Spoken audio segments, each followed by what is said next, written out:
चिंतन मनन स्मरण करते हुए हम आप समस्त भक्तों को आज षष्ठम दिवस मध्याह्न काल वेला प्रारंभ होने जा रही है, जिसमें उपस्थित हमारे भक्त प्रवर श्रीमान सत्येंद्र जी, श्रीमान सुभाष राजपूत जी, श्रीमान शिवाकांत जी, श्रीमान नीतीश जी एवं आज के प्रधान यजमान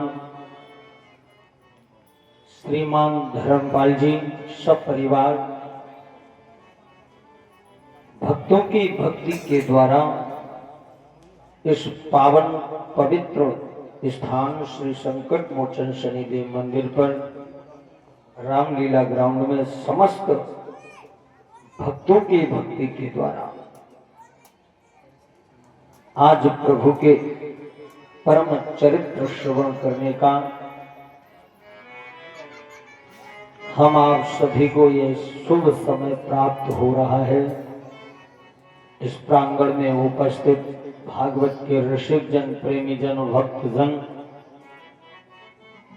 सभी के लिए व्यास पीठ से ये दास जय जय श्री राधे श्याम।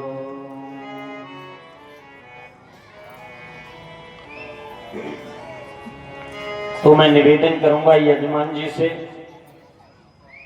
कुछ याद है या भूल गए? याद है कल जो वाणी को ग्राम दिया गया, क्या याद रहा?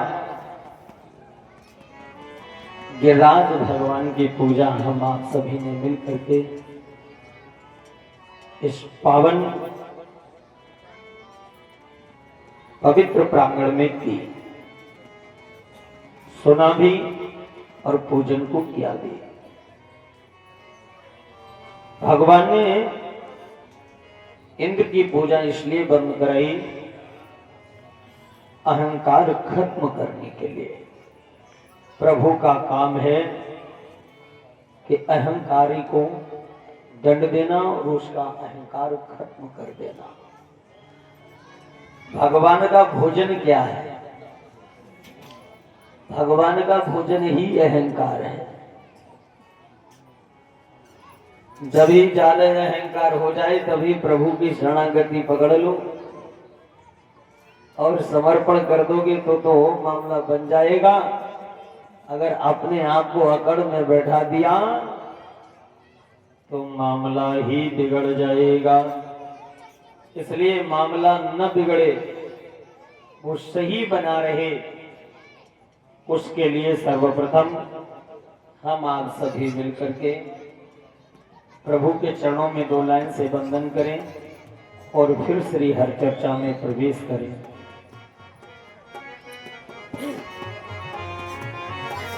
तुम ही मेरी नैया, किनारा तुम्ही हो, मेरी जिंदगी का सहारा तुम्ही हो। तुम मेरी नैया, किनारा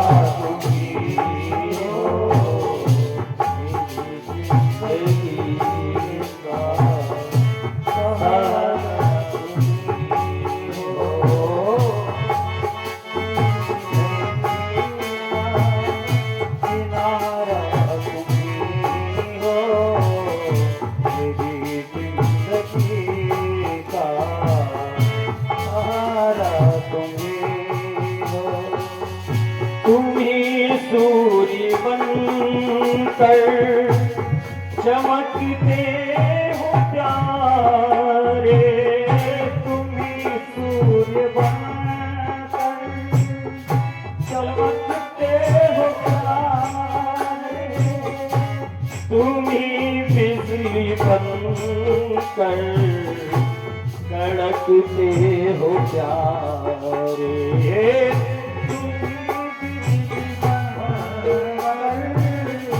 चमकते हो प्यारे, तुम ही सूर्य बनकर चमकते हो प्यारे, तुम ही बिजली बनकर कड़कते हो प्यारे, तुम ही सूर्य बनकर चमकते हो प्यारे, तुम ही बिजली बनकर कड़कते हो प्यारे।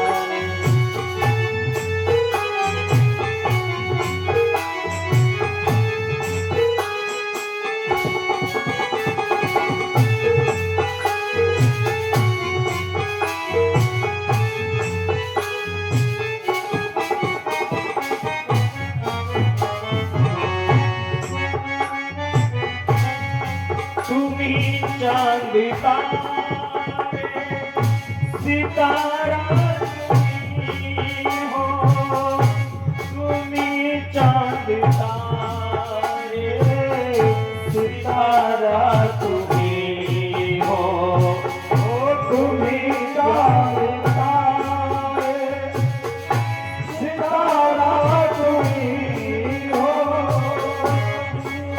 जिंदगी सारा तुम्ही हो, तुम्ही मेरी नैया किनारा तुम्ही हो, मेरी जिंदगी का सहारा तुम्ही हो, तुम्ही मेरी नैया सारा तुम्ही हो, मेरी जिंदगी का सारा तुम्ही हो।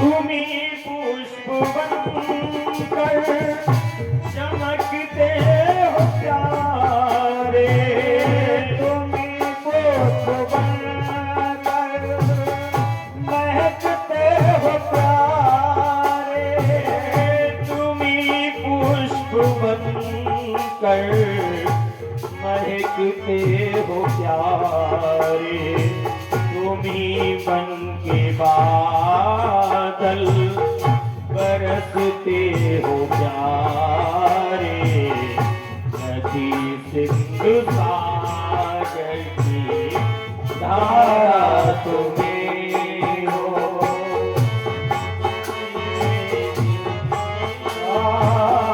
किनारा तुम्ही हो, मेरी जिंदगी का सहारा तुम्ही हो, तुम्ही मेरी नैया किनारा तुम्ही हो, मेरी जिंदगी का सहारा तुम्ही हो, तुम्ही मेरी नैया किनारा तुम्ही हो,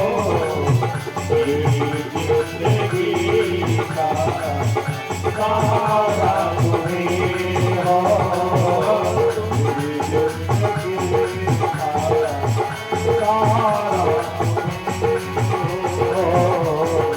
जिंदगी का सहारा तुम्ही हो, जिंदगी का सहारा तुम्ही हो, जिंदगी का सहारा तुम्ही हो,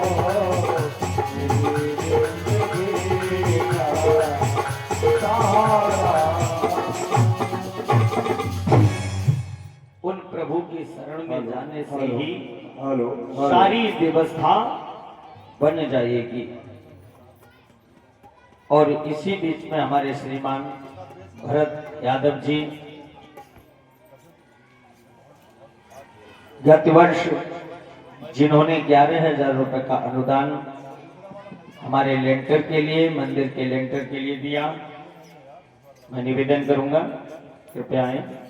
और उन्हीं के साथ में हमारे श्रीमान गौरव सिसोदिया जी, जो हमारी व्यवस्था में, इन्होंने तो हमारी टिकट ही कराई दी ही, लेकिन अब हमारा ही दुर्भाग्य रहा, करें क्या, उस समय ऐसी व्यवस्था कि हमें जाना पड़ गया।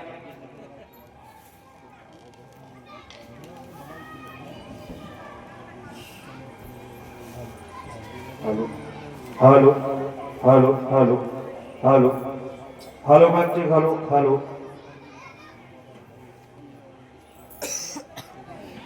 बोलो गोविंद भगवान की जय हो। ऐसे ही भक्तों के द्वारा ये धार्मिक अनुष्ठान पूर्ण होते हैं और इन्हीं की ताकत पर ये मंदिर और शिवालय बनते हैं। प्रेम से बोलिए भक्त वत्सल भगवान की जय हो। हेलो। जब प्रभु ने गिरिराज का पूजन कराया तो ये बात महाराज इंद्र को पसंद नहीं आई और भगवान को अब समझने का विषय क्या है, तो आपने मुंह सुना। समझने का विषय ये है जो भगवान के सानिध्य है, इंद्र देवता है या नहीं, वो प्रभु को नहीं पहचान सकता तो हमारी आपकी औकात क्या है, विचार करने योग्य है। सोचिए, इतना अहंकार में वशीभूत हो गया और हम आपको थोड़ा कुछ मिल जाए तो अहंकार हो जाए तो कौन सी बड़ी बात है। विचार करिए कि जो कि स्वयं इंद्र है, कौन देवता है, देवताओं का राजा है, वो नहीं पहचान पा रहा है कि ये है कौन। प्रभु की यही लीला है। आज श्री भगवान ने कृपा करी कि इंद्र को इतना अहंकार हो गया कि भगवान को नहीं पहचाने, अपने राजकोष वालों को आदेश दे दिया, जाओ वर्षा करो, पूरे ब्रज मंडल को डुबा दो, इन्होंने हमारी पूजा नहीं की है, इनको बताओ कि मेरा प्रताप क्या है। जो दुनिया को ताप साप प्रताप देता है, आज उसी के लिए प्रताप दिखाने को इंद्र ने अपने सभी मेघों को भेज दिया। अब पूजन करके जब सभी एकत्रित हुए थे, घनघोर बादल छाए, घटाओं को देख करके सभी भयभीत हुए और दौड़ करके प्रभु के पास आए। बोले, कन्हैया, मैंने पहले ही मना किया था ना कि तुझे ऐसा नहीं करना है। नंद बाबा ने भी मेरी बात को नहीं माना, सब अपना अपना ज्ञान देने लगे। उसी समय भगवान ने कहा कि तुम्हें विश्वास नहीं है अपने इष्ट पर, अपने प्रभु पर तुम्हें विश्वास नहीं है। शिवाकांत जी कहाँ है? शिवाकांत जी, वहां देखो, तुम्हें दिखाई नहीं दे रहा है? दान दाता दान ला रहे हैं, कम से कम अपने हाथों से तो उठाइए। पांडाल के अंदर कोई भी हमारी बहन वजन उठा के न ला पाएगी। कहाँ है व्यवस्थापक सभी? तुम्हें शर्म ही नहीं आ रही है? बताओ। सब व्यवस्थापकों को सतर्कता के साथ रहना पड़ेगा। ये हमारी किरण बहन जी, इन्होंने विशेष योगदान शिवालय के लिए और पूजन के लिए और भंडारे की व्यवस्था के लिए बधाई। प्रेम से बोलिए भक्त वत्सल भगवान की जय हो। अहंकार के वशीभूत और उसी अभिमान में वहां कुछ जो मन विचलित करने वाले ग्वाल वाल गोटी जन जो भगवान के पास जाकर के निवेदन आग्रह करते हैं कि प्रभु अभी ये हो क्या रहा है। बोले, चिंता मत करो, तुम्हें विश्वास नहीं है, तुमने जिसकी पूजा की है उसी के पास चलिए। दौड़ करके गए, सभी ने भगवान की शरण ली और भगवान अद्भुत चमत्कारी जिन्होंने जाकर के गिरिराज जी की स्तुति कराई सभी से और कहा कि इन्हीं से प्रार्थना करो, ये तुम्हारी रक्षा करेंगे, विलंब नहीं करना। सबने मिल करके स्तुति करी। नमस्तुभ्यं भगवते पुरुषाय महात्मने वासुदेवाय कृष्णाय सात्विकाय पतये नमः। प्रणाम किया, आग्रह किया, निवेदन किया, और जब निवेदन किया तो प्रभु ने कृपा करी, स्वयं अपने रूप से विराजमान हुए। सभी ने मिलकर के गिरिराज जी को उठा लिया। निरंतर 7 दिन तक वर्षा हुई। नख पर गिरबर है, पतली कमर है, लचक न जाए राधा रानी को फिकर है। मैया श्री राधा रानी सरकार आदि सभी कहते हैं कि कन्हैया आज तुझे 5 दिवस हो गए, एक काम कर, थोड़ा विश्राम कर ले, हम सभी इस गिरिराज को साध लेंगे। सभी ने मिलकर के यत्न तो किया, लेकिन कहा कि इन्हें आराम की आवश्यकता है। जब विश्राम के लिए बोला तो भगवान ने कहा समझ गए, कर लोगे? बोले बिल्कुल, साधिएगा। सबने अपने डंडा लाठी लगाए, और जैसे ही प्रभु ने अपनी उंगली को हिलाया तो सारे डंडे चटर पटर होने लगे। ऐसी स्थिति देख कन्हैया रोकिएगा, पाहिमान पाहिमान। और जैसे ही प्रभु को पुकारा तो भगवान ने अपने हाथ को स्थिर किया। सभी बोलने लगे, एक साधे सब श्रद्धे और सब साधे सब जन। विचार करिएगा, एक के साधने से सारी व्यवस्था बन सकती है, रोक दिया। और आज 7 दिन तक निरंतर बारिश होती रही, और भगवान के सानिध्य में सभी ब्रजवासी आनंद लेते रहे। मैया को संदेह हो गया था तो भगवान ने गिरिराज धारण किए हुए पूर्ण दर्शन कराया। अंत में माया को समावेश करते हुए जब इंद्र ने कहा मेघो अब जाओ, यहाँ क्यों खड़े हो? बोले खड़े क्या है प्रभु, पूरा राजकोष खत्म हो गया, खाली हो गया, सब राजकोष खाली पड़ा है। बोले अच्छा, सारा जल बरसा दिया? बोले हाँ, ऐरावत पर बैठ करके चला ब्रज का हाल देखने के लिए। और जैसे ही वहां गया, जाकर के देखा तो वहां तो एक बूंद न मिली, एक बूंद नहीं थी, पूरा का पूरा ब्रज सूखा पड़ा हुआ। ऐसे हाल को देख करके मन दुखी होने लगा, क्रोध में आने लगा। मैंने तो मेघों को आदेश दिया था, इन्होंने मेरी बात पर कोई ध्यान नहीं दिया। दौड़ करके राजकोष को चेक किया, फिर लौट करके आया और भगवान के स्वरूप को जान करके चरणों में गिर पड़ा। अब इस बात को यही रोकिएगा। अब नैमिषारण्य क्षेत्र में जो संत कथा सुनते हैं, उनमें से एक संत ने निवेदन किया कि गुरुवर, जो ये जल वर्षा वो कहाँ चला गया, ये सारा का सारा जल कहाँ गया? तब श्री सुखदेव जी महाराज उत्तरानंदन परीक्षित को अवगत कराते हैं कि राजन, अब हम आपको लेकर के चल रहे हैं त्रेता युग की ओर। जब प्रभु श्री रामचंद्र जी ने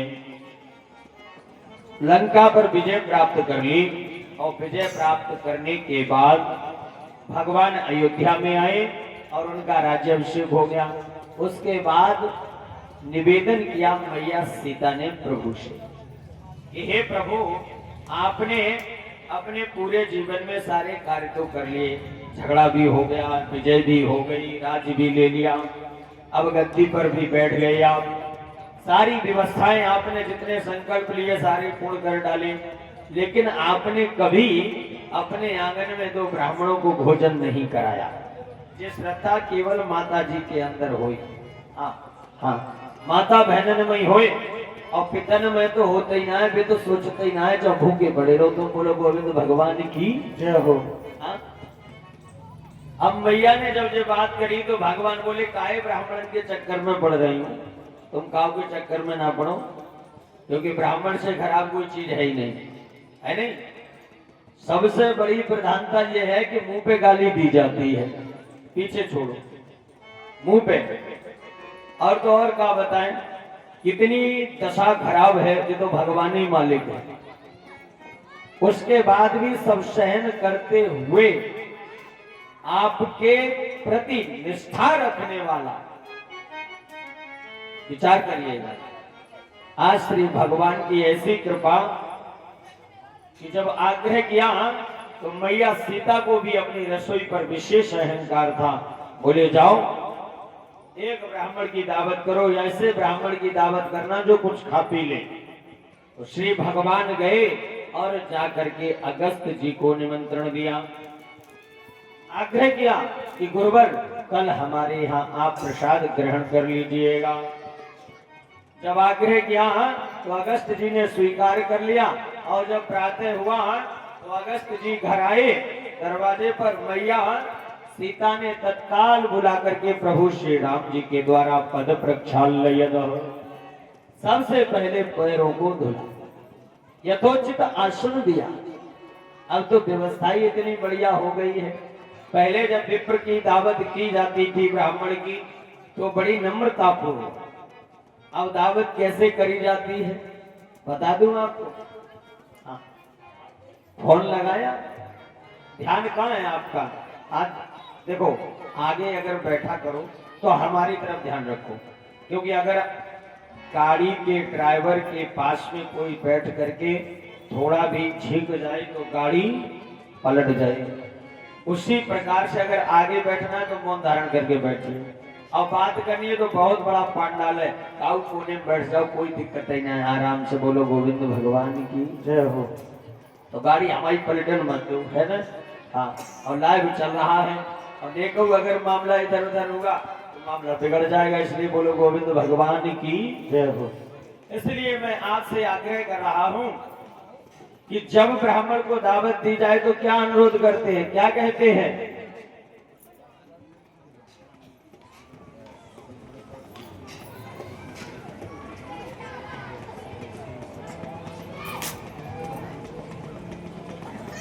आज जैसे ही देवताओं ने, भगवान श्री राम ने जब दावत करी तो अगस्त जी महाराज घर में आए, पद प्रक्षालन किया, और पद प्रक्षालन के उपरांत मैया सीता थाल लेकर के आई, और मैया सीता ने सुंदर भोजन की थाली लगाई, अगस्त जी के सामने रखी। और हम आप किस तरीके से ब्राह्मण को दावत करते हैं, मास्टर ने ध्यान दो, हाँ मामला बिगड़ जाएगा। और जैसे ही उन्होंने दावत करी तो क्या किया, निकाला टेलीफोन और लगाया कान पर, बोले पंडित जी हैं कहाँ? बोले हाँ हैं, कि कल ठीक 11 बजे हमारे यहाँ भोजन कर जाना। समझ में आ रहा है या नहीं? बच्चे भूखे नहीं रहने चाहिए, टाइम से आ जाइएगा। अब तुम दावत कर रहे हो हमारी, या हमारी खटिया खड़ी कर रहे हो? बोलो गोविंद भगवान की जय हो। आपको सही बताएं, हमारी जो चश्मा भाई दीदी बैठी है ना जो, हाँ, अब इन्होंने डिस्टर्न किया, अब इन्होंने हमसे, सही बता रहा हूं, बहनों का, माताओं का जो निवेदन है ना, आग्रह, ममतत्व भरा हुआ है।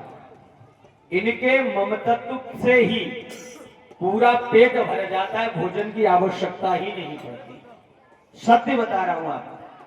पिछली बार जब इन्होंने हमें बुलाया तो हम आपको बता नहीं सकते। इस तरीके से तुम्हें कैसे भाव को मैं बताऊं, मात्र भाव से भी बड़ा, ऐसे भाव से जो आग्रह करता है तो आप समझ लीजिए कि परमात्मा को भी जाना पड़ता है। और हम कहीं चले गए थे, लेट हो गए, है ना, तब तक हमारे इंतजार में ही बैठी रही। विचार करिएगा, ऐसा नहीं है कि इस पृथ्वी पर आज भी भक्त न है, लेकिन कुछ ऐसे भक्त हैं जो टेलीफोन पर ही डांट करके भोजन कराते हैं।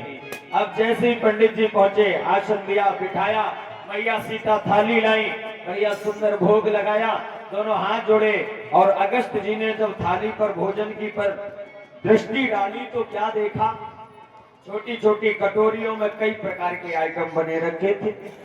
अगस्त जी बोले, पहले तो मैया एक बड़ा पात्र लाओ, उस बड़े पात्र में सभी को मिला करके एक साथ खाना प्रारंभ करें। सब क्यों? उन्हें स्वाद से कोई मतलब नहीं होता। आज जब भोजन की थाली तैयार हो गई, अब हम आप तो खाना भी भूल गए या नहीं भूल गए? पहले बेला कटोरा चलते थे, अब कहाँ चलते हैं? अब तो जानते भी नहीं होंगे। हाँ, और बेला कटोरा में जब दूध है या गरम सब्जी है, परस करके जब तक आपके पास आएगी तब तक भोजन करने योग्य हो जाएगी। अब छोटी कटोरी में गर्मा गर्म बना के रख दिए। एक बहन जी के स्वामी जी जा रहे थे ड्यूटी, अब उनकी धर्म पत्नी ने गर्मा गर्म आलू टमाटर बनाए और बढ़िया पराठा सेके और परोस दी छोटी सी कटोरी में सब्जी और रख दिए गर्मा गर्म पराठे। जैसे ही कौर तोड़ा, ग्रास तोड़ा और मुंह में लगाया तो आलू लगा जाके तालू में फूहा होने लगी। विचार करिए, अगर बड़ा पात्र होता तो ये मामला नहीं बिगड़ता। तो भोजन भी करें तो कैसे करें? ठंडा करके। देखिए, श्रीमद् भागवत जी की कथा हमें क्या सिखाती है?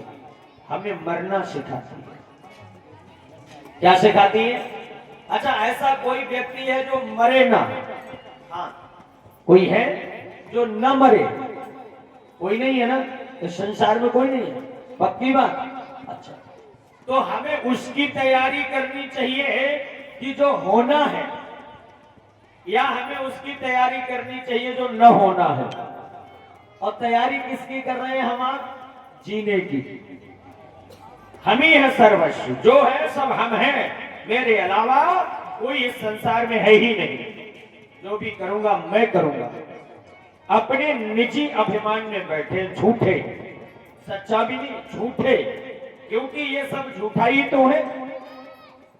आग्रह किया कि मैं ये जानना चाहता हूं। क्या जानना चाहते हो? कि ये संसार कैसा है? इसमें हम आप निरर्थकता में अपने आप को सार्थक बना करके बैठे हैं। ऐसी बड़ी विचित्रता है, इसका तो भगवान ही प्यारे मालिक है। रामचरित्र मानस हमें जीवन जीना सिखाती है। क्या सिखाती है? जीवन जीना। रामचरित्र मानस हमें बताती है कब पानी पीना चाहिए, कब नहीं पीना चाहिए। यहां तक लिखा है, अगर सही ढंग से पढ़ सको तो। आपको एक रामायण का उदाहरण दूं। आज के समय में हम आप जिस चीज को पढ़ते हैं उस पर ध्यान नहीं देते। जैसे कथा भी सुने तो उस पर भी ध्यान नहीं दे रहे। कभी ध्यान उधर चला गया, कभी उधर चला गया। मैंने आपको क्या बताया था? एक केंद्रित होकर के, एकाग्र चित्त से जब आप पूजा में बैठे हैं तो भगवान के अलावा आपको कोई दूसरा नजर नहीं आना चाहिए। लेकिन हमारे विजयनगर की बहनन की तो जी तारीफ है कि उनको तो ध्यान ही केंद्रित है। हाँ, एक आध बहन है जो भूल जाती है, उन्हें हम याद लगाई देते, वो लोगों में तो भगवान की जय हो। देखिए, जिस विषय को पढ़ो उसको अच्छे ढंग से जानो। एक बार क्या हुआ कि रेलवे स्टेशन पर दो व्यक्ति आपस में मिले, परिवार के सहित। दोनों ही सफर में जा रहे थे और दैव योग से एक ही ओर जा रहे थे। मथुरा के लिए दोनों व्यक्ति जा रहे थे और दोनों ही व्यक्ति रामायण के पढ़ने वाले थे। अब गाजियाबाद स्टेशन पर बैठे हुए तो एक तो व्यक्ति ऐसा रामायण का पढ़ने वाला था, उसने तो पूरी रामायण पढ़ी डारी। रमलज्ञ, सवलज्ञ, देवलज्ञ लिख बैठे, मयंक लिख बैठे, बहुत बड़े अपने को रामायणी कहते थे। और एक साधु प्रवृत्ति के थे, सज्जन प्रवृत्ति के, जिन्होंने रामायण को ग्रहण किया था। अब जिन्होंने रामायण पढ़ी डाली वे उनको सुनाने लगे। अब वो सुनने लगे, सुनते सुनाते तब तक गाड़ी की घंटी बज गई। जैसी गाड़ी की घंटी बजी तो जो रामायण को ग्रहण किए हुए थे उन्होंने अपने बच्चों को चढ़ाया, स्वयं चढ़े, जाकर के गाड़ी में बैठ गए। और जिन्होंने रामायण पढ़ी डाली वे जाकर के उसमें चढ़े गाड़ी छूट गई। दैवी योग से एक ही डिब्बे में दोनों व्यक्ति थे। मिल गए तो चेहरा लटका हुआ था। तो जिन्होंने रामायण ग्रहण करी थी उन्होंने पूछा, भैया चेहरा क्यों लटका है तुम्हारा? बोले क्या बता, मैं वो आपसे प्रसंग नहीं चल रहा था रामायण का, तो वह रामायण के चक्कर में हमारे बाल बच्चा तो स्टेशन पर ही रह गए, पत्नी हमारी स्टेशन पर रह गई और हम तो गाड़ी में बैठ गए। तो जिन्होंने रामायण ग्रहण करी उन्होंने कहा कि तुमने रामायण में पढ़ा ही नहीं। बोले रामायण में क्या नहीं पढ़ा? बोले रामायण में तुमने ये नहीं पढ़ा पहले बच्चों को चढ़ाना चाहिए फिर खुद चढ़ाना चाहिए, नहीं पढ़ा?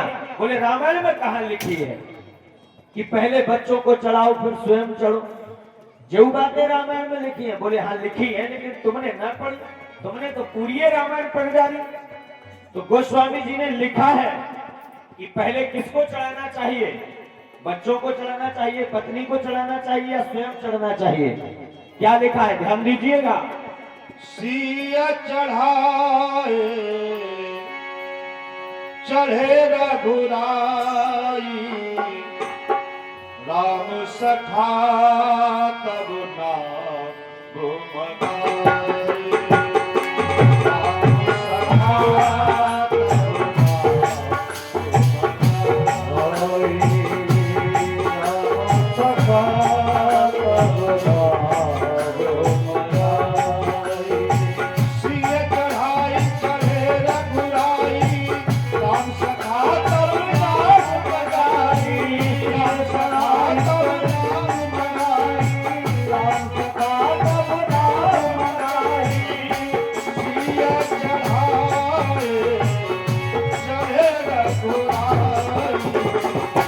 राम सखा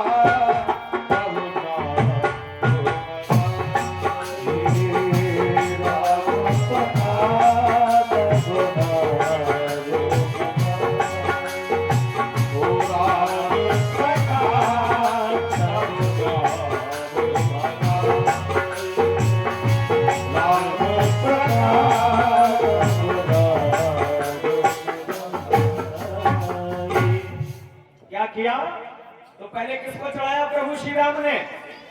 अरे नाव गाड़ी तो है, पहले किसको चढ़ाया? सीता जी को।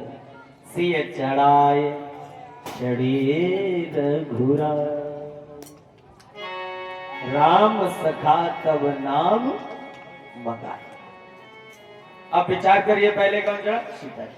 अगर उन्होंने रामायण को पढ़ा होता और ध्यान दिया होता, इसीलिए हम आपको टोकते रहते हैं कि अगर भी आप कथा ढंग से सुनते रहे तब भी आपका मार्गीय करण हो जाएगा। ध्यान दीजिएगा, आज जैसे ही अगस्त जी ने भोजन प्रारंभ किया तो मैंने आपसे कहा नहीं था कि रामायण ही बताती है पानी कब पीना चाहिए। और जब भोजन प्रारंभ किया तो 1 दिन 2 दिन 3 दिन 4 दिन 5 दिन 6 दिन 8 दिन 9 दिन हो गए भोजन करते हुए। तो सीता मैया ने जाकर के कहा कि मुनिवर अर्ध भोजन हो जाए तो पानी पी लेना चाहिए। अगस्त जी बोले जब आधा भोजन हो जाएगा तो पानी पी लूंगा। अब चक्कर में पड़ गई, आधा भोजन 9 दिन में हुआ ही नहीं। अगस्त जी महाराज कहते हैं कि भोजन करने के बाद पानी नहीं पीना चाहिए, क्योंकि देवी चटरा अग्नि शांत हो जाती है और पेट में उपज हो जाती है। बोलो गोविंद भगवान की। इसलिए उन्होंने आग्रह किया। तो आज मैया सीता भोजन करा रही है। 18 दिन हो गए। दौड़ करके प्रभु के पास गई, प्रभु संभालो महिमा। बोले हम काय क्यों संभाले, भोजन तुमने करा रही हो, ब्राह्मण को तुम बुला रही हो, तुम्हें पता ही नहीं है। ब्राह्मण नहाया तो गजब ढाया, बताया था मैंने आपको। हाथ सूखा तो ब्राह्मण भूखा। और दूसरा, ब्राह्मण को भोजन कराने का एक नियम है, ऐसे ही नहीं होता। कैसे? जब भी भोजन कराओ तो कैसे परसना चाहिए? 4 बार, 2 बार और 1 कई बार। हाँ समझ लेना। और बाकी बाद जब आप पूरी लेकर के जाएं और पंडित जी महाराज के पास कहें लीजिए महाराज प्रसादी ग्रहण कर, एक लोगन में ना, तो धीयताम धीयताम परसते रहिए, जब पेट भर जाए तो सिंह गर्जनातः, जब शेर की तरह दहाड़ने लगे तब समझ लो मामला बन गया है, पेट भर गया है। स्थिति कैसी होनी चाहिए भोजन की बताओ। एक बार वृंदावन में एक छोरी की शादी भई, और जब छोरी की शादी भई तो बाकी सास दोपहर को चारपाई बिछा रही थी दोपहर को, तो नई नई घर में गई बहू, तो उसने कहा कि मैया जी कौन सी रीत रिवाज होए, दिन के 12 बजे चारपाई काय को बिछाई जाए, आसन लगाए रही हो निद्रा वाला। तो उसकी सास ने कहा कि बेटी तुम्हारे ससुर जो है वो दावत खाने गए हैं। तो उसने कहा दावत से चारपाई का क्या संबंध है?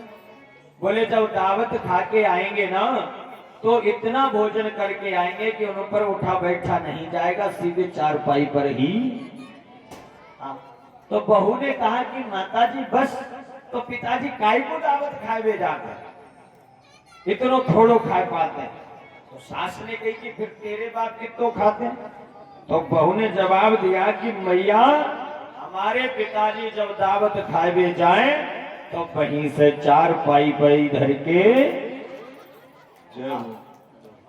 ऐसी स्थिति होनी चाहिए।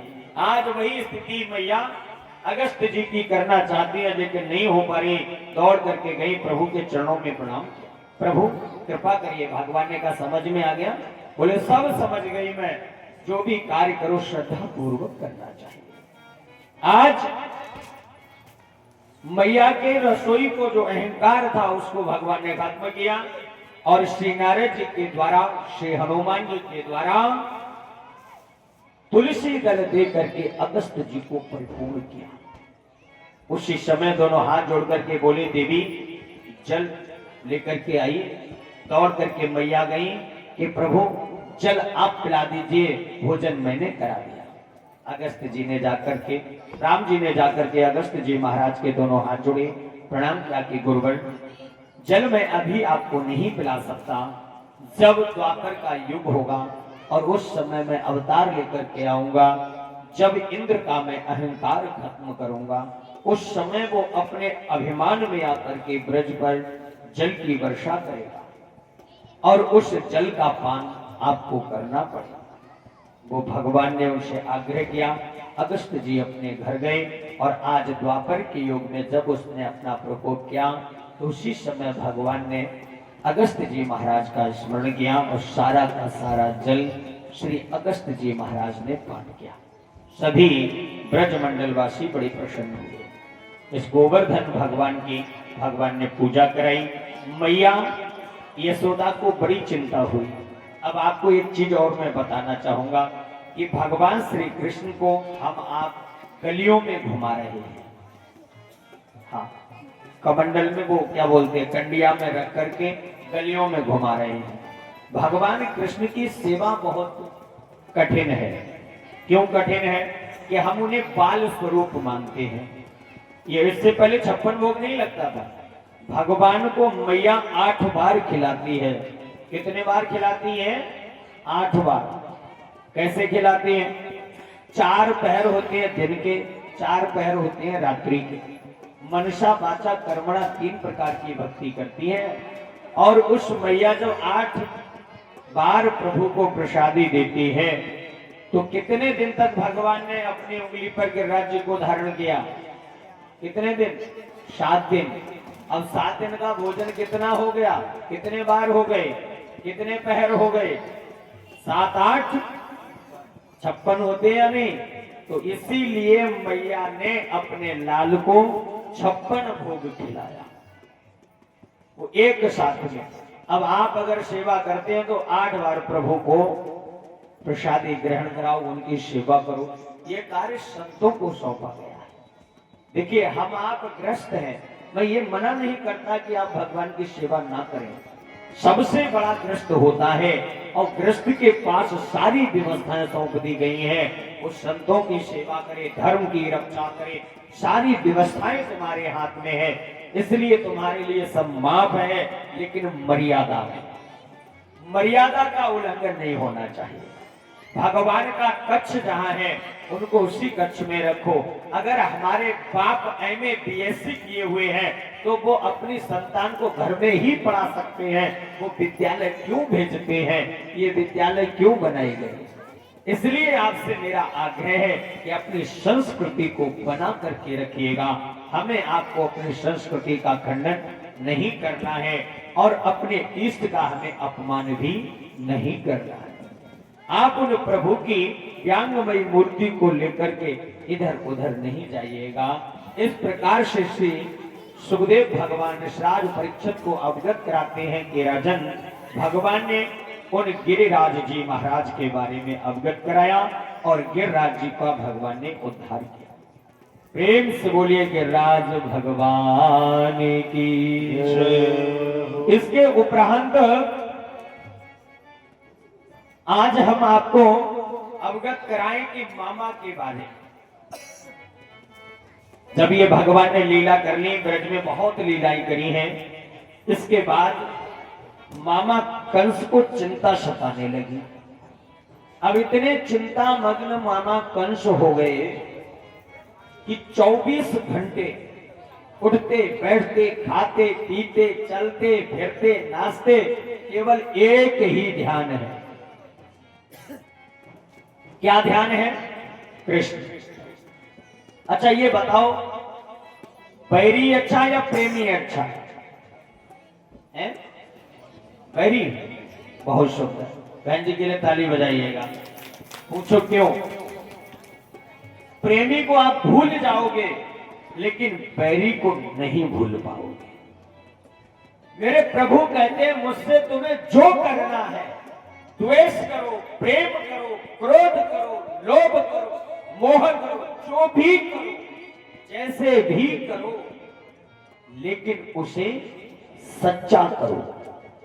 अगर आप सच्चा प्रेम करोगे तो भी प्रभु मिलेगा और सच्चा बैर करोगे तो भी प्रभु मिलेगा। सच्चा बैर कंस ने किया, सच्चा बैर रावण ने किया, सच्चा बैर हिरण्याकश्यप ने किया, जिनके लिए स्वयं प्रभु को आना पड़ा। चिंता मत करिएगा, आप जो भी करो उसे सच्चाई और ईमानदारी से करो तो उसमें सफलता मिलेगी। अगर आपके अंदर सच्चाई नहीं है तो सफलता नहीं मिल सकती। आपको मैं बताऊं, कल संध्याकालीन बेला में हमारी कमेटी वाले सभी इकट्ठे हुए और इन्होंने इसका बजट बना करके बोले कि तुमने जो कथा जो तान गई जाके बारे में विचार करो। बड़ी गर्मी में बात करी। देखो हम का डरा तो है ना, सीधी बात। क्यों? अपनी सच्चाई पर रहते हैं। मन होगा रहूंगा, नहीं मन होगा नहीं रहूंगा। मुझे न कोई लोभ न लालच, समझ रहे हो ना। 7 साल से कथा सुना रहा हूं आपके यहाँ, एक पैसे के गुनेगार हूं तो बताइए।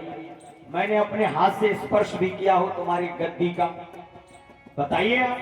जो भी आपने दे दिया स्पेशल कि ये आपका है, वो रख लिया और उसमें से भी इन्हें दिया, लगाओ। अरे मुझे क्या करना, मेरे प्यारी पर मुझे इतना भरोसा रहता है क्योंकि मेरे प्यारी के चरणों में ही लक्ष्मी का वास रहता है।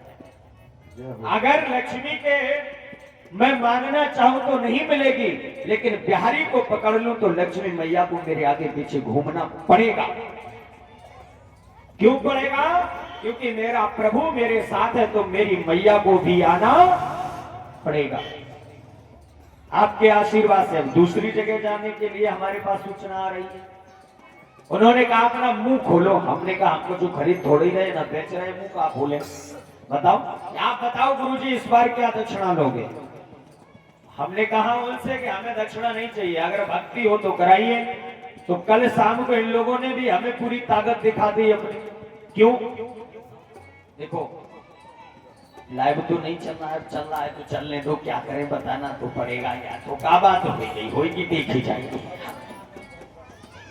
मैंने जो हमारी जो कलश यात्रा में जो हमारी बहनें जुड़ी थी हमसे, तो 165 बहनें थी। सत्यता तो यही है। कितनी बहनें थी? 165। तो हमने अपनी व्यवस्था करी थी 200 बहनों की। हमने कि जब हम कलश बांटेंगे तो 200 महीने में हमारा काम बन जाएगा और 200 ही उठ पाएंगे, जो सत्यता है। और हमने जो कहते ही शब्द है कि इस बार हम कलश मंच से बोल गए थे कि इस बार जो कलश देंगे वो हम अपनी तरफ से देंगे। हाँ, जो बहुत आंखें दिखाई रहे थे, हाँ महामंत्री जो बैठे हैं नीचे। हाँ, तो सुनो आप, हम छोड़िए काऊ ना, तो आप समझिएगा कि जो तान दिया है तुमने, ऐसी ऐसी व्यवस्था हो रही। कल बहन जी के उस पर भी जो है चर्चा कर रहे थे कि अब हम कैसे व्यवस्था करवाएं, कैसे क्या करें। तो हमने कहा हम बात करेंगे, तुम घबराओ मत, तुम्हें किसी की आवश्यकता नहीं है। जो व्यवस्था है वो जो हमसे है गलती है, अब हम क्या करें, कथा तो करनी थी कर बैठे, अब हमारी ही गलती है, ना हम यहाँ आए होते, ना कथा हुई होती, ना हमारी बहन जी की चैन टूटती। प्रेम से बोलो गोविंद भगवान की। विचार करिएगा, आप अपने मन में किसी प्रकार का द्वेष मत रखिए। आज अगर आपका 1 रुपया गया है तो मैं आपसे वादा करता हूं कि ठाकुर जी की कृपा से आपको 1 लाख अवश्य मिलेगा बदले। आप चिंता मत करिएगा, मेरी क्षमता नहीं है, मेरी ताकत नहीं है, लेकिन मेरी बिहारी की वो ताकत है कि उसके हलक से भी निकाल करके तुम्हारे घर में फेंक देगा। याद रखना इस बात। दूसरा निवेदन मेरा आपसे है, तो मैंने व्यवस्था जो करी, अब वो व्यवस्था थी, समझ गए ना, अब वो पहुंच कितने पर गई, 600 पर। अब 600 की व्यवस्था, अब तुम्हारे गरीब भैया छोटो, तुम तो जानती हो इतने, अब हम बड़े ना हुए। अब 600 की 400 जब मामला हो गया तो अब व्यवस्था हमारी थोड़ी लड़खड़ाने लगी। अब जब तक जेब में दम रही तब तक दौड़ती रही। अब जैसे ही हाथ पर लड़खड़ाने, तो देखो घर में झगड़ा कब होता है, जब घर में धन की कमी हो। हाँ, अब हमारी जेब जब खाली भई तो हमारी कमेटी लड़खड़ाई और झगड़ा शुरू। हाँ, अब समझ रही हो ना। अब ताशा हाथ जोड़ के हम आपसे निवेदन केवल एक ही करना चाहते हैं कि जो हमारी संघ आए हैं, अगर आप समझने ज्यादा ना है, समझ गए ना। हाँ, जब 2 बिंदी लगाए 5-5 हजार तुम हमारी बहन लूटन थोड़े यार, ऐसे थोड़े ही हम जहाँ पे बैठे हैं, सुनते मतलब इतनी मात्र करवाई दी हूँ भाई। में मामला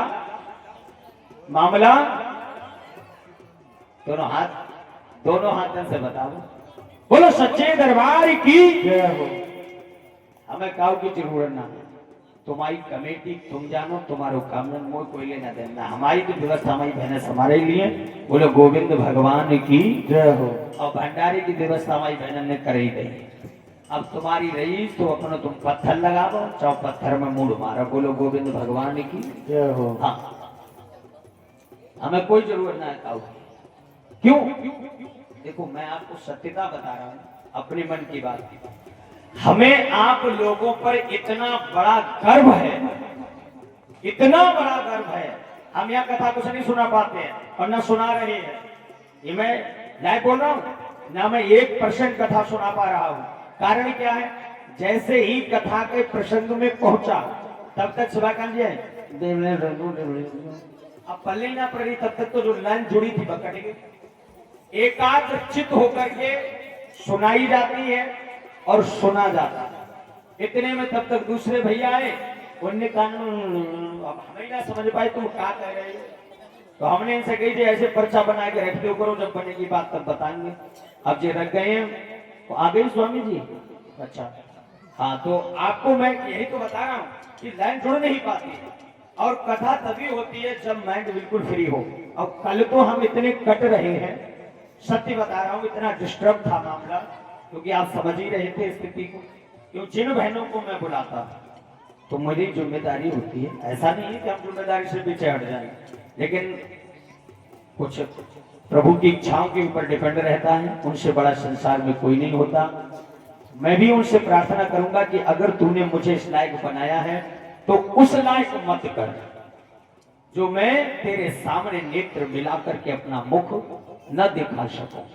प्रेम से बोलिए भक्त वत्सल भगवान की जय हो। तो आए मथुरा नगरी में महाराज कंस बैठे हुए हैं और विचार कर रहे हैं उन्हें कृष्ण से मैं बदला लूं तो लूं कैसे।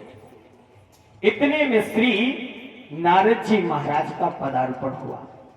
और जैसे ही नारद जी आए, वीणा हाथ में है, बोले नारायण नारायण। और नारायण शब्द के उच्चारण को सुनते ही मामला कंस का बन गया। दौड़ करके आया, चरणों में प्रणाम किया, क्योंकि मूर्ख और शंख दूसरे की धुनी से ही बजते हैं। याद रखना इस बात को। शंख रख दो और कहो बजो भैया, बजो, वो नहीं बजने वाला। उसको फूंक जब तक नहीं मारोगे तब तक नहीं बजेगा। और जैसे ही रख करके मुख पर फूंक मारी तो भगवान भी जग जाते हैं। और इससे बड़ी क्या बात होगी, बोलो गोविंद भगवान की जय हो। हाँ, ये ठाकुर जी की कृपा और उन नारायण की कृपा से आज श्री भगवान कहते हैं नारद जी कि कंस तू जिस चक्र में फंसा हुआ है उससे कोई नहीं निकाल सकता। तू ऐसा कर, कृष्ण से बैरी छोड़ दे। बोले नहीं प्रभु, हमें जो बताओ, हम आज जो मीटिंग कर रहे हैं, हमारी मीटिंग ये है कि कृष्ण से बदला लिया जाए, तो कैसे लिया जाए? कृष्ण को कैसे मारो? तो नारद जी बोले तुम कृष्ण को जानते हो? बोले हाँ मैं जानता हूं, नंद का छोरा है। बोले यही तो तुम्हारी मूर्खता है, तुमने आज तक कृष्ण के बारे में जान ही नहीं पाया। अब विचार करिए, कृष्ण के बारे में कंस ने जान ही नहीं पाया कि वास्तविकता है।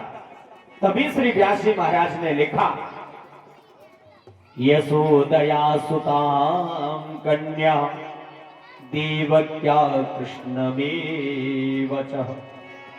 व्यास जी महाराज कहते हैं और नारद जी कंस से कहते हैं कि कंस कान खोल करके सुन, यशोदया सुताम कन्या, जो तूने जिस कन्या को पटकना चाहा वो कन्या यशोदा की है, वो देवकी की नहीं है। देवक्या कृष्ण में वचः, वो जो कृष्ण है ना वो देवकी का पुत्र है। ध्यान रख, कंस चकित होने का और नारद जी की प्रत्येक बात को स्वीकार करता है, क्योंकि नारद जी ने ही सारा रास्ता दिखाया था। इसलिए नारद जी कहते हैं रामं च रोहिणी पुत्रम वासुदेवेन विम्यतः। निवेदन किया कि महाराज जो बलराम है वो रोहिणी के पुत्र, ये दोनों ही वसुदेव के।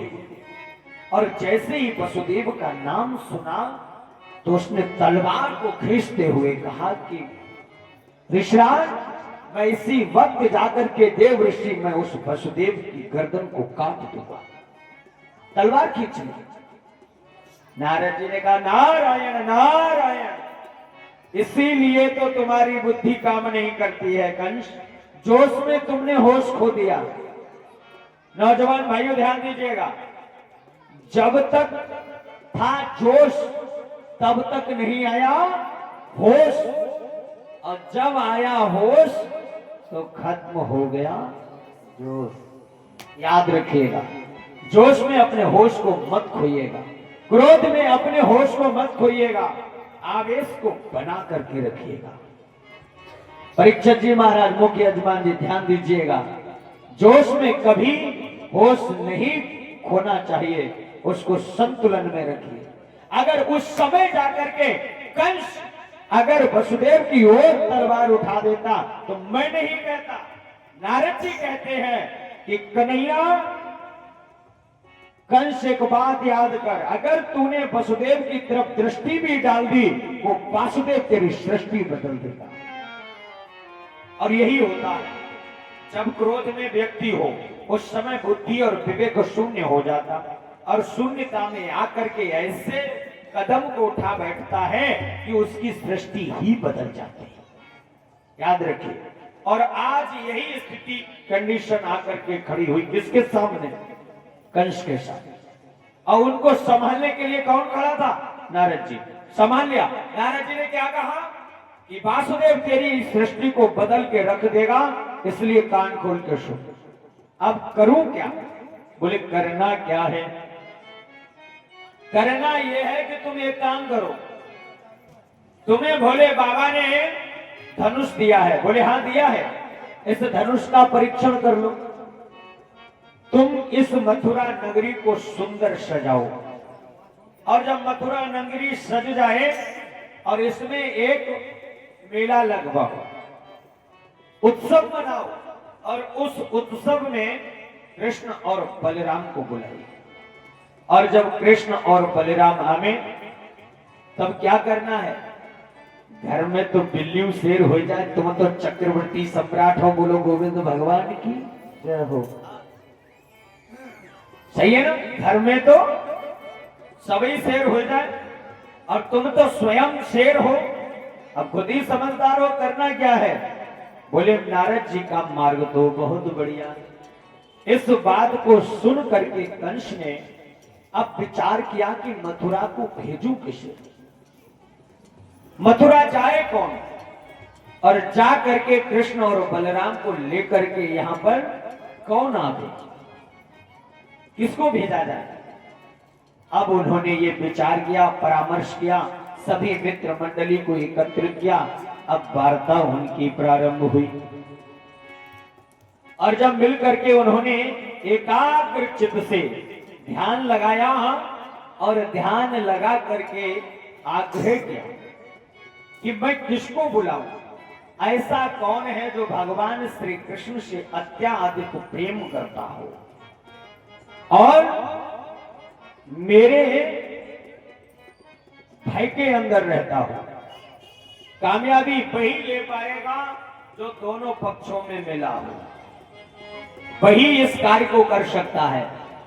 ये विचार किया अपने मन में, और विचार करने के बाद जब दृष्टि डाल करके मथुरा नगरी में देखा तो केवल एक व्यक्ति नजर आया। वो कौन है? अक्रूर जी महाराज। और श्री अक्रूर जी महाराज को बुलाने के लिए एक सैनिक भेजा, जाओ जाकर के अक्रूर को बुला करके लाई। आज वो सैनिक चला, संध्या का समय है, सभा लगी हुई थी। उसने जाकर के दरवाजे पर कुंडी बजाई, कपाटं द्वारं देहि। जैसे ही प्यारी कुंडी खुली और श्री अक्रूर जी महाराज की दृष्टि पड़ी, ये कंस का दूत मेरे दरवाजे पर क्यों, क्या कारण है, मेरे दरवाजे पर क्यों आया, क्या कारण है? आप जानते हैं ना, अगर कोई दुष्ट प्रवृत्ति का व्यक्ति तुम्हारे दरवाजे पर आकर के खड़ा हो जाए तो आप ये समझो कि आप डरते नहीं, अपने सम्मान की, अपनी प्रतिष्ठा के कारण आप भयभीत हो जाएंगे। जब पता नहीं है क्या बोल देगा, मेरी प्रतिष्ठा खत्म हो जाएगी। और ये क्यों आया है? और उसने आते ही कहा कि अक्रूर जी घर पर हैं क्या? कपाटं द्वारं देहि। जैसे गोद खोला, सामने आकर के खड़ा हुआ। बोले क्या इच्छा है तुम्हारी? बोले तुमको इसी समय महाराज कंस ने अवगत किया है, बुला करके लाइए, आगमन है तुम्हारा, चलिए। चलना पड़ेगा आपको। अगर मैं मना कर रहा हूं तो भी खतरा, और बुला जा रहा हूं तो भी खतरा, तो इससे अच्छा चले ही चले। अक्रूर जी उसी सैनिक के साथ आए। जैसे ही देखा वहां सभा लगी हुई है, अब तो बहुत ही ज्यादा चकित हो गए। ऐसे आश्चर्यचकित हुए, बोले महाराज क्या आदेश है आपका, आपने मुझे क्यों बुलाया? बोले आपको इसलिए बुलाया गया है कि आप इसी समय तत्काल जाएं वृंदावन, और वृंदावन से उन दोनों छलियों को लेकर के आवे। तो अक्रूर जी ने दोनों हाथ जोड़ करके पूछा कि महाराज क्या करोगे उनको बुलाकर? उन्हें बुला करके आप क्या करेंगे? आपके मन में क्या चल रहा है, मैं ये जान सकता हूं? कंस ने डांटते हुए कहा, मैं उन दोनों को बुला करके मारूंगा। अब विचार करने की बात यह है कि आप को ही अपने पुत्रों को बुलाने के लिए भेज दिया जाए, तब उस समय आपके हृदय पर क्या गुजर रही होगी? आज जैसे अक्रूर जी से कहा तो मानो पांव तले जमीन खसक गई। दोनों हाथ जोड़ करके आग्रह करने लगे कि क्या आवश्यकता है, आप क्यों व्यर्थ में बैर करते हो। समझा है लेकिन नहीं समझ में। अक्रूर जाइए। अक्रूर जी ने कहा कि अगर न जाऊं तो उसी समय तलवार को निकाल करके गर्दन पर रखते हुए कहने लगे, अगर नहीं गए ना तो ये सर तुम्हारा धड़ से अलग हो जाएगा, तुम्हें जाना पड़ेगा। अक्रूर जी ने अपनी मृत्यु का डर नहीं किया। उन्होंने मन में विचार किया कि मैं परम सौभाग्यशाली हूं जो गोविंद का दर्शन पाऊंगा। अगर मैं जाता हूं तो मुझे उनका दर्शन तो मिल जाएगा, अगर नहीं गया तो ये दुष्ट मुझे मार देगा। जो मेरे मन की उत्कंठा चल रही है, उनसे मिलने की तड़प बढ़ रही है। आज 11 वर्ष 53 दिन हो गए मैं अपने लाल से मिला नहीं हूं। एक बार तो मुझे ये अवसर मिलेगा और उसका दर्शन करने मात्र से ही मेरा मन प्रसन्न चित्त हो जाएगा। अब मैं जाने को तैयार हूं। और उसी क्षण दूसरा विचार हृदय में प्रकट हो जाता है कि अरे दुष्ट, तूने जन्म इसीलिए लिया कि तू जाकर के अपने लाल को ला करके इस काल के मुख में डालेगा। तू बड़ा ही निर्दयी है, निष्ठुर है, तू तो क्रूर है। स्वयं को पोषने ऐसी विषम परिस्थिति में खड़े हुए श्री अक्रूर जी महाराज विचार कर रहे हैं। इतने में चीखते हुए कंस ने आदेश दिया कि अभी तक समझ में आया या नहीं। आ गया समझ में। शीघ्रता से गमिताना मित्रों तत्स्थानो सुबह धीरे धीरे वहां से चल दी। और जब वहां से धीरे धीरे चले तो अर्धरात्रि के समय से अपने घर तक आने में प्रातःकाल होने वाला है। ब्रह्म मुहूर्त का समय है। जहां खड़े हो जाए वहीं खड़े हैं। नेत्र सजल है। हृदय में केवल एक ही चिंतन चल रहा है कि गोविंद, आज तुमने मुझे ऐसी परिस्थिति में लाकर के खड़ा कर दिया। कौन सी स्थिति है? भयगत सांप छछूनर केरी। अगर यहां रहूं तो भी दिक्कत, वहां जाऊं तो भी दिक्कत। ताऊ रहीम कैसे निभे देर केरी कोशन। इसके साथ रहूंगा तब भी अंग फटेंगे और वहां भी जाऊंगा तो हृदय फटेगा। अब मैं क्या करूं? चिंता में केवल एक ही लगी हुई है मुरलीधर की, गोविंद तेरे अलावा कोई मार्ग देने वाला नहीं है। ये सोच ही रहे थे, तब तक मार्ग नहीं, मार्गी आ गया। उस कंस के घोड़ों के टापों की आवाज को सुनकर के अक्रूर जी समझ गए अब तो जाना ही पड़ेगा। रथ आकर के लग गया, सारथी उतरा, बाघ हाथ में थमा दी। अक्रूर जी शीघ्रता से जाइए, महाराज का आदेश है। उस पर बैठने के लिए तो सामर्थ्य ही कहां थी। लड़खड़ाते हुए पहले जुड़ी पर कदम रखा और उस रथ की डोर को पकड़ करके उसमें बैठ गए। दोनों नेत्र सजल है। धीरे धीरे रथ चलने लगा। जहां घोड़े रुक जाते हैं तो उनसे कोई ये कहने वाला नहीं है कि आप आगे बढ़िएगा। वो खड़े हैं। उन अश्वों ने इस बात को विचार किया, वो ब्रज का घोड़ा ये सोच रहा है कि मैं परम सौभाग्यशाली हूं। हम आप कथा में बैठ करके भी नहीं श्रवण कर पा रहे हैं। वो घोड़े सोचते हैं कि मैं परम सौभाग्यशाली हूं। इस दैत्य के बोझे को ढोते ढोते मेरा मन दुखी हो रहा था। आज तीनों लोगों के नाथ को मैं अपनी पीठ पर बिठा करके लाऊंगा। मन में विचार किसके? उन घोड़ों के चल रहा है। और जानते ही आप, हित अनहित पशु पक्षी जाना। जब घोड़ों ने सोच लिया ये रोने की आवाज करुणा की कहां से आ रही है, अक्रूर जी फूट फूट करके रोते हैं कि जब मैं प्यारे जाऊंगा मेरे लाल दौड़ करके आएंगे, आकर के मेरे पैरों में गिरेंगे, चरण बंदन करेंगे, आग्रह करेंगे मेरे काका आए हैं, काका आए हैं। तब मैं उन्हें क्या जवाब दूंगा? वो मुझसे पूछेंगे काका मेरे लिए क्या लाए हो?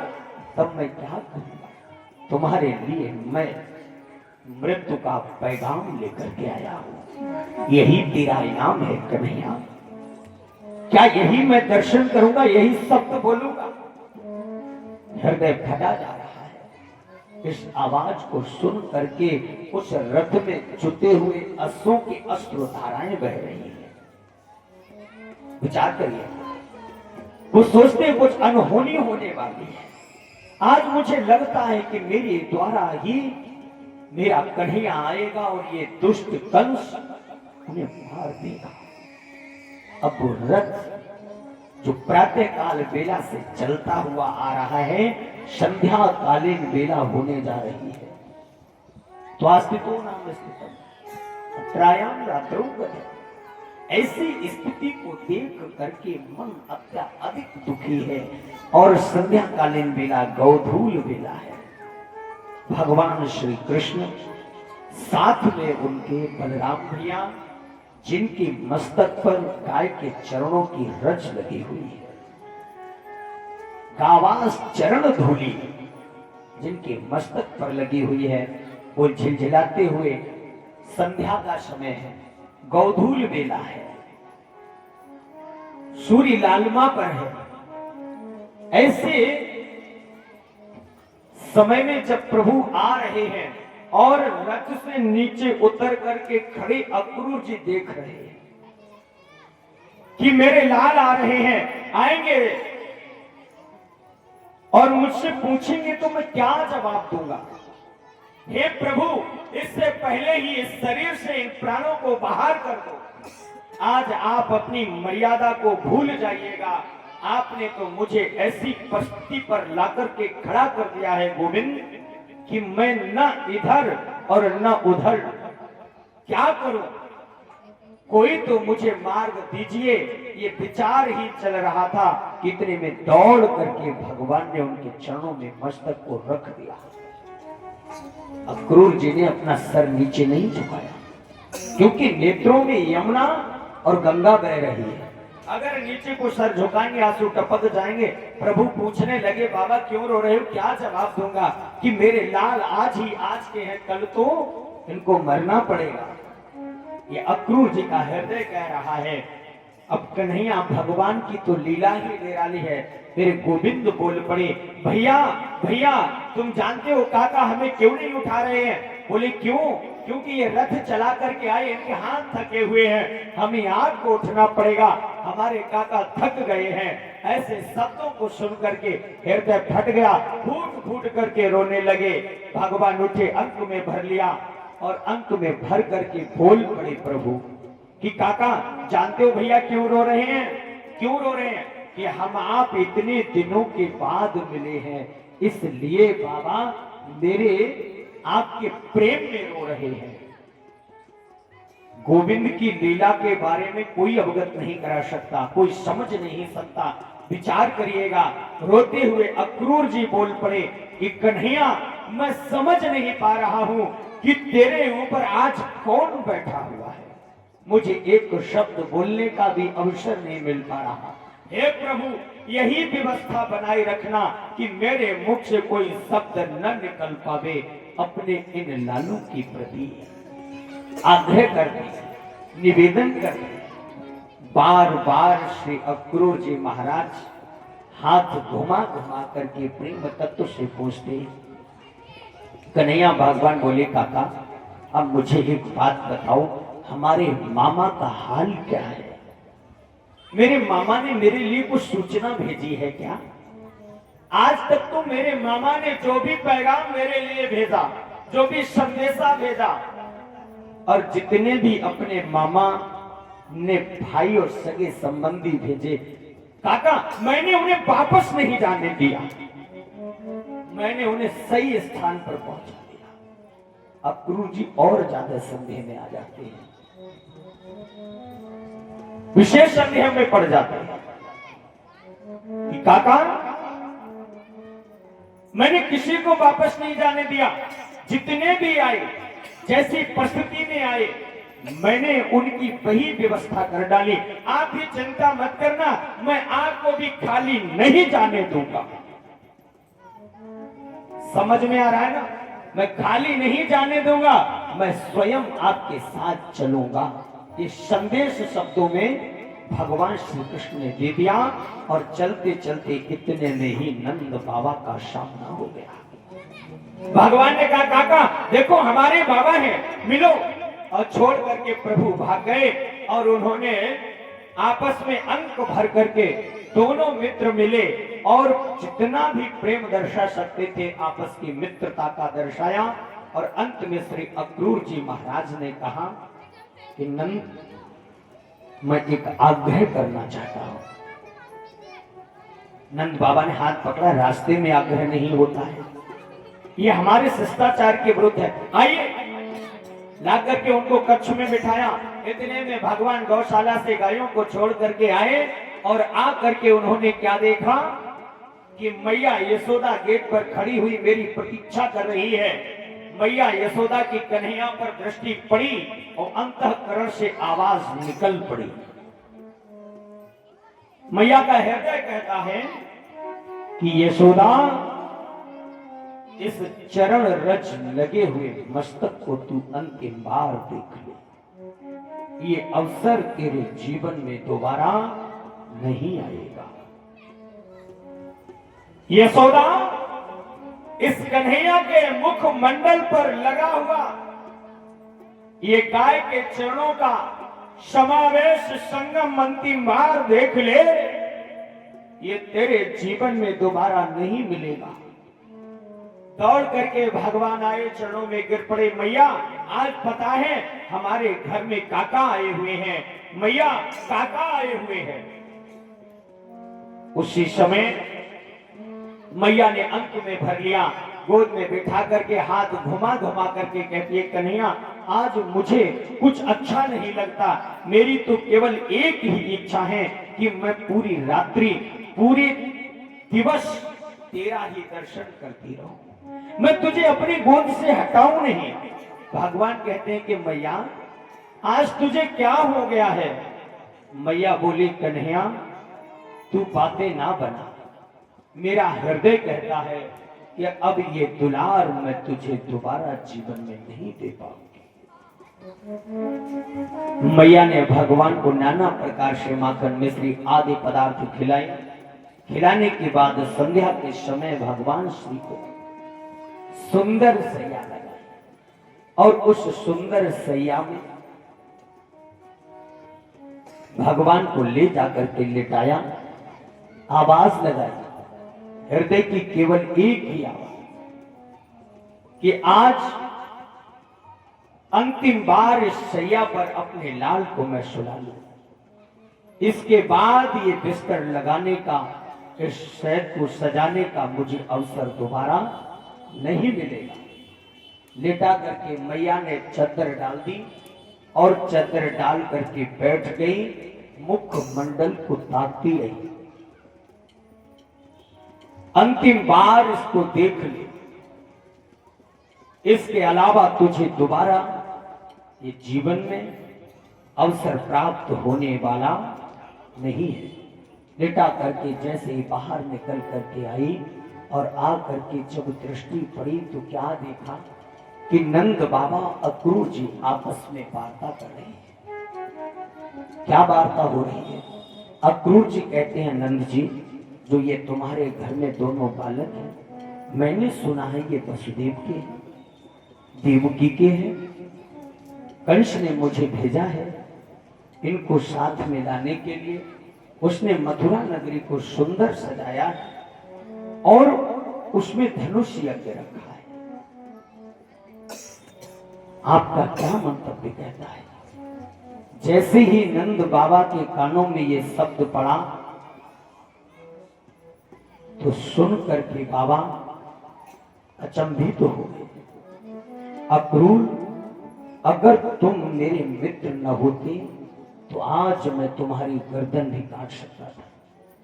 ये कृष्ण बलराम मेरे ही बेटे हैं, मेरे अलावा इन पर किसी और का कोई अधिकार नहीं है। तुम्हारे मुख से ये सत्य निकला कैसे कि ये देवकी के पुत्र हैं?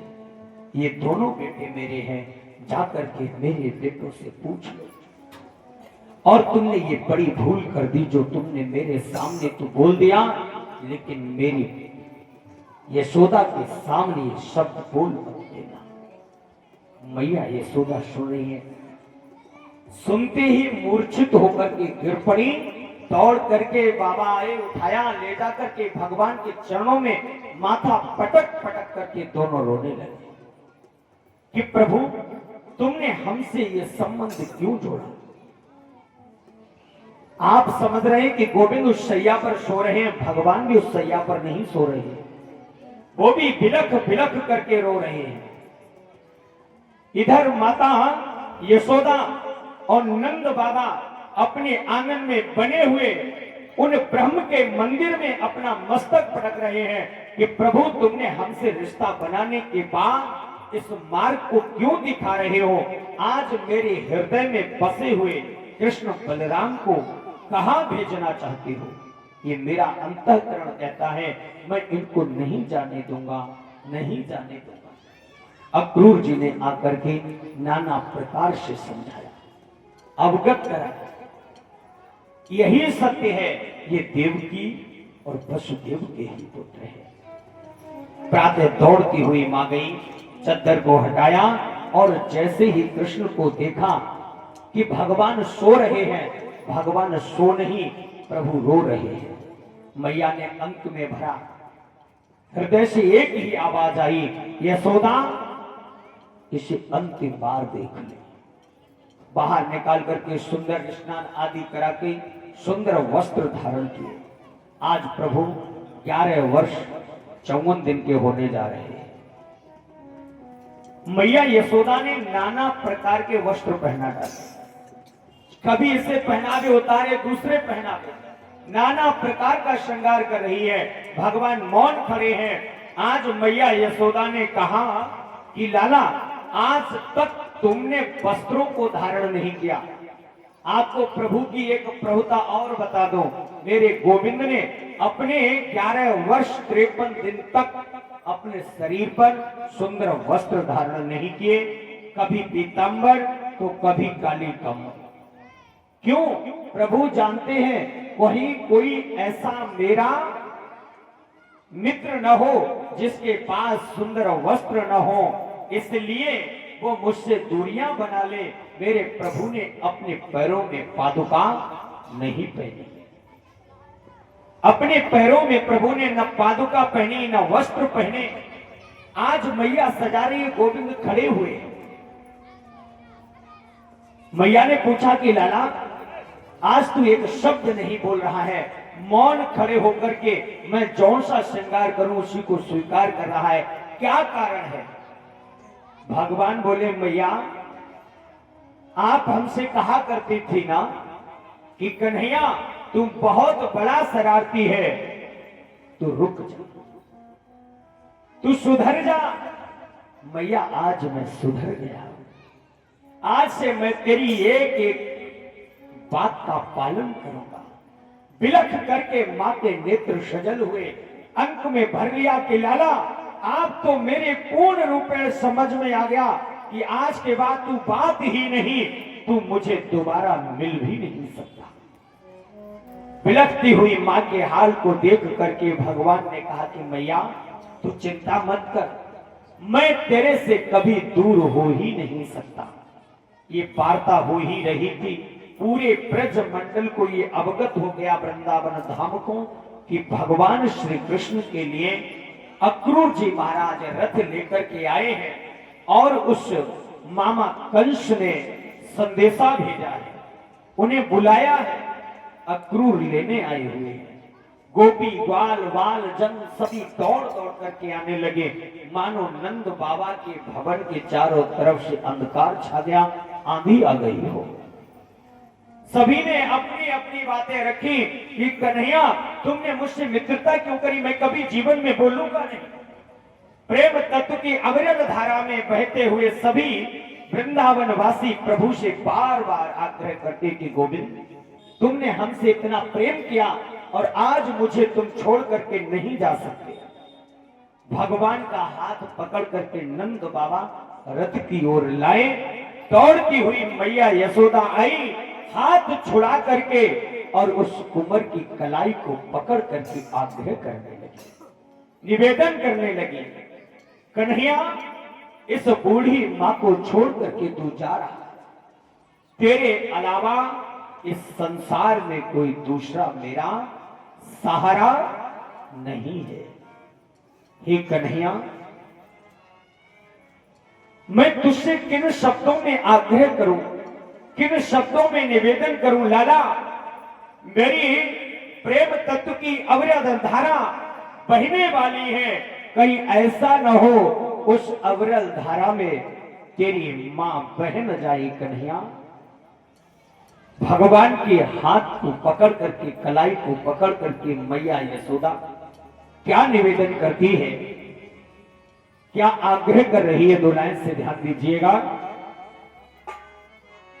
चले हैं मथुरा को भगवान, देख कर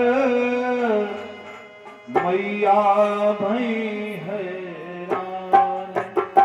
चले हैं मथुरा को भगवान, देख कर यशोदा भई हैरान।